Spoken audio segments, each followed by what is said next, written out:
রবিবার বিকেলে বীরভূম জেলার লাভপুর ব্লকের কাশিয়ারা প্রাথমিক বিদ্যালয় মাঠে রাষ্ট্রীয় স্বয়ংসেবক সংঘের উদ্যোগে একটি বিশেষ কর্মসূচি অনুষ্ঠিত হয়।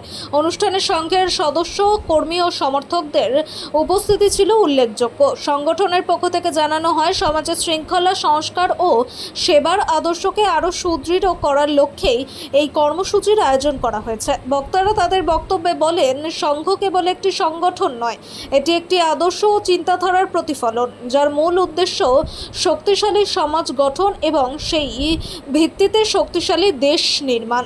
অনুষ্ঠানে দেশপ্রেম, সামাজিক দায়বদ্ধতা, নৈতিক মূল্যবোধ এবং জনসেবামূলক কার্যক্রমের গুরুত্ব তুলে ধরা হয়। পাশাপাশি উপস্থিত সদস্যদের সমাজের বিভিন্ন স্তরের মানুষের পাশে দাঁড়িয়ে সেবামূলক কাজে আরও সক্রিয়ভাবে অংশগ্রহণের আহ্বান জানানো হয়। শান্তিপূর্ণ ও সুশৃঙ্খল পরিবেশে কর্মসূচিটি সম্পন্ন হয়।